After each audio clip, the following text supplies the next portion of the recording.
छान्दोग्योपनिषद अथ खलु यः उद्गीतः सः प्रणवः यः प्रणवः सः उद्गीतः इति असौ वै आदित्यः उद्गीतः एषः प्रणवः ओम इति हि एषः स्वरन् एति।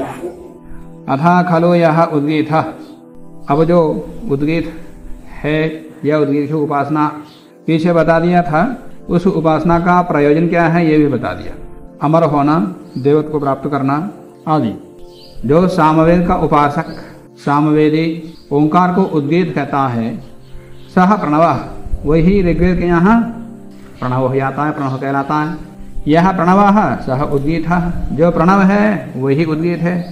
ऋग्वेद में जो प्रणव है वही सामवेद में उद्गीत है। शब्द बदल रहा है, अर्थ एक ही है, ओंकार। ऋग्वेद में प्रणव के नाम से, सामवेद में उद्गीत के नाम से, और अन्य वेद में ओंकार ओम। उद्गीत जिसका उत्कृष्टतया गान किया जाता है वो उद्गीत है। प्रकृष्टतया नूयते इति प्रणवः, विशेष रूप से प्रकृष्ट रूप से जिससे स्तुति की जाती है, प्रकृष्टतया नूयते अनेन इति प्रणवः। दोनों का अर्थ है कि उत्कृष्टतया गान की जाता है, उपासना की जाती है वो गीत है, और प्रकृष्टतया स्तुति जिससे की जाती है वो है प्रणव। ये दोनों एक ही है, अलग अलग नहीं है। प्रणव के ऊपर ही आधारित उद्गीत है, क्योंकि ऋचा जोढ़म सामा, ऋचा के ऊपर जो गान चढ़ाया जाता है, गान गाया जाता है, उसको साम कहते हैं। तो प्रणव के ऊपर ही उद्गीत है, दोनों के ऊपर आधार आधेय भाव है, इसलिए इन दोनों को एक ही बता रहे हैं, अलग अलग नहीं। असौ वा आदित्यः उद्गीतः, ये दोनों एक तो है ही। ये जो आदित्य है वो भी अलग नहीं है, वो उद्गीत ही है, वही प्रणव है। आदित्य का अर्थ क्या है? सूर्य। हाँ, आदित्य का तो सूर्य होता है, तो यहाँ सूर्य अर्थ नहीं लेना है। आदित्य का अर्थ यहाँ पर परमात्मा। जो उद्गीत है वही प्रणव है, और जो उद्गीत प्रणव है वही आदित्य है। तो यहाँ आदित्य क्यों कहा है? जिस प्रकार से समस्त लोकों का या संपूर्ण जगत का प्रकाशक है, और संपूर्ण जगत में तेजस्वी, सबसे ज्यादा तेजस्वी कौन है? आदित्य है, सूर्य है। उसी प्रकार से शब्द जगत में जितने शब्द हैं उन सब जगत में तेजस्वी शब्द ओम है। तो इस रूप से तुलना करते हुए परमात्मा को या ओम को आदित्य कह दिया। जिस प्रकार से आदित्य सब वस्तुओं का प्रकाशक होता है, प्रदर्शक होता है, उसी प्रकार से परमात्मा का प्रदर्शक बोधक केवल ओम है, अन्य नहीं है, इसलिए उसको आदित्य कह दिया। तो अथा असौ व आदित्यः उद्गीतः, ये जो आदित्य है वो उद्गीत ही है। तो ओम उद्गीत प्रणव आदित्य एक ही हो गया। एषः प्रणवः, वो प्रणव है कौन? ओम। वो प्रणव, वो उद्गीत, वो आदित्य कौन है? ओम है। तो आदित्य से यहाँ कोई सूर्य अर्थ न ले, सूर्य जैसा, यहाँ इवा लुप्त उपमा है। आदित्य इवा, इवा का अर्थ यहाँ पर लोप है, ये मीमांसा में आएगा।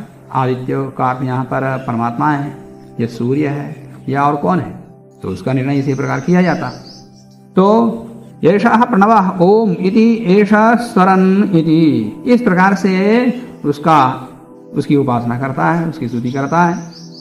एतम उ एव अहम अभ्यगासिषम तस्मात् मम त्वम् एकः असि इति हा कौशितकीः पुत्रम् उवाच। रश्मीन् त्वं पर्यावर्तयात् बहवः वै ते भविष्यन्ति इति अधिदैवतम्। अभी जो वर्णन हुआ है वो अधिदैवत है। देवताओं में आदित्य को लेकर के उद्गीत का वर्णन किया, आदित्य में देवताओं में आदित्य को लेकर के उद्गीत का व्याख्यान किया, इसलिए अधिदैवत, ये अधिदैवत है। एतम उ एव अहम अभ्यगासिषम तस्मात् मम त्वम् एकः असि, मैं उस जो अभी उद्गीत के विषय में वर्णन किया था उसकी मैंने उपासना की है, जिसके परिणाम स्वरूप मुझे तुम एक पुत्र मुझे मिला है। तो एक अर्थ यहाँ एक ही पुत्र अर्थ नहीं है, एक का अर्थ यहाँ पर मुख्य होता है योग्य। तुम मुझे एक सुयोग्य पुत्र मिला, सुयोग्य अर्थ लेंगे तो फिर हो सकता अन्य अर्थ में अन्य पुत्र भी हों, पर उसमें योग्य तुम हो। इसलिए मैं तुमको कहता हूं कि कौशितक पुत्रम उवाचा, कौशितक ने अपने पुत्र योग सुयोग्य पुत्र को कह दिया। धन संपत्ति आदि सबको समान रूप से बंटवारा होता है, पर विद्या तो सुयोग्य को ही दी जाती है, सबको नहीं दिया करते। तो कौशितक ही पुत्रम उवाच रश्मिन त्वम पर्यावर्तयात, तुम आदित्य के रश्मियों की उपासना करो, जिससे कि बहवः वै ते भविष्यन्ति, तुमको अवश्य निश्चित रूप से बहुत सारे सुयोग्य पुत्र मिल जाएंगे। आदित्य एक है और रश्मि अनेक है। जिस प्रकार से आदित्य का प्रकाश सब जगह व्यापक है, उसी प्रकार से रश्मि जैसा, रश्मि यहाँ रश्मि नहीं लेना, रश्मि जैसा सर्वत्र व्यापक परमात्मा की उपासना करो। तो रश्मिन भूमान, यहाँ भूमान शब्द होना चाहिए, यहाँ पाठ लुप्त हो गया लगता, क्योंकि इसी प्रकार से वर्ण आगे चौथे में आ रहा है, वहां पर भूमान शब्द है और वहां पर वही पुत्र पिता पुत्र को बता रहे हैं, या नहीं छूटा तो भी यहाँ पर अर्थ लिए रश्मिन भूमान, बहुत सारे रश्मियों को, माने सर्वत बहुत की उपासना करो तो बहुत को फल मिलता, बहुत सारे फल मिलता है। एक की उपासना करो तो एक फल मिलता है। मैंने एक आदित्य की उपासना किया तो इसमें मुझे सुयोग्य एक पुत्र मिला।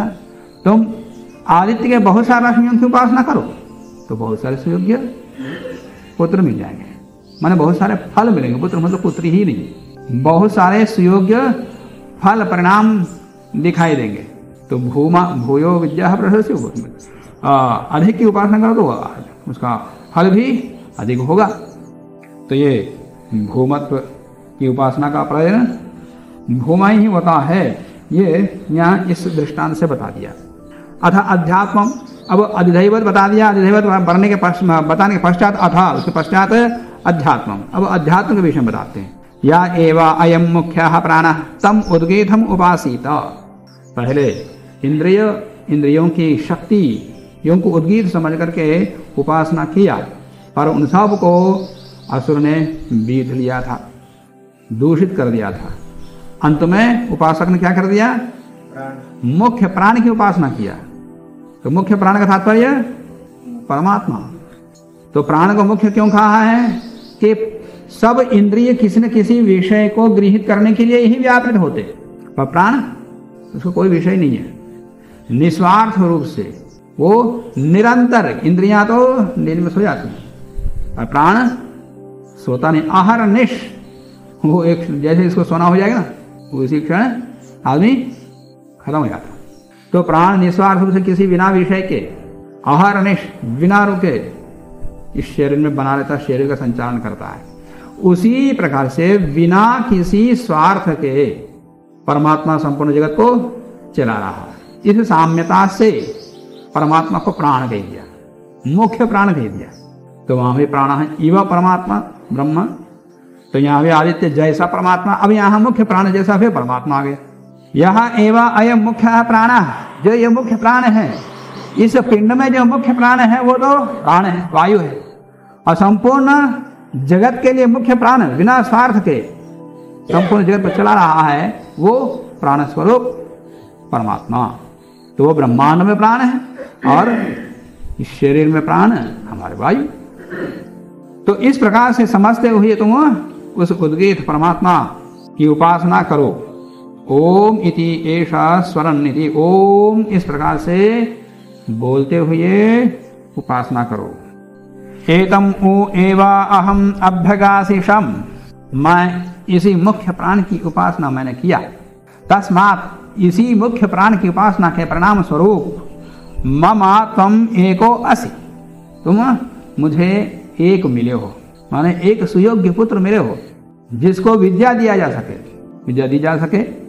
तो ममा तम एक असि इति इस प्रकार से कौशितक ही पुत्रम उवाच, कौशितक ने, ऋषि ने अपने पुत्र को कहा। क्या कहा आगे? प्राणांतम भूमान अभिगायात, मतलब एक मुख्य प्राण का उद्गान किया था। तुम तो सभी प्राणों पर 5 प्राण या 10 प्राण जो कि अधिक है, तो प्राणांतम भूमान, भूमानम प्राणान, भूमानम तो अधिक मात्रा में विद्यमान जो प्राण हैं, 5 या 10 जो प्राण हैं, उनकी उपासना करो।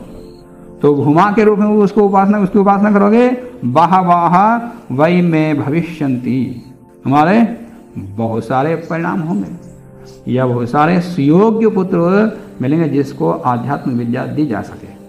तो यहाँ पर भी अनेकों की उपासना का प्रयोजन अनेक, गीता में भी सुनते हो, मुझे जिस प्रकार से उपासना करते हो, भजते हो, मैं तुमको उसी रूप में दिखता हूँ, कहते ना।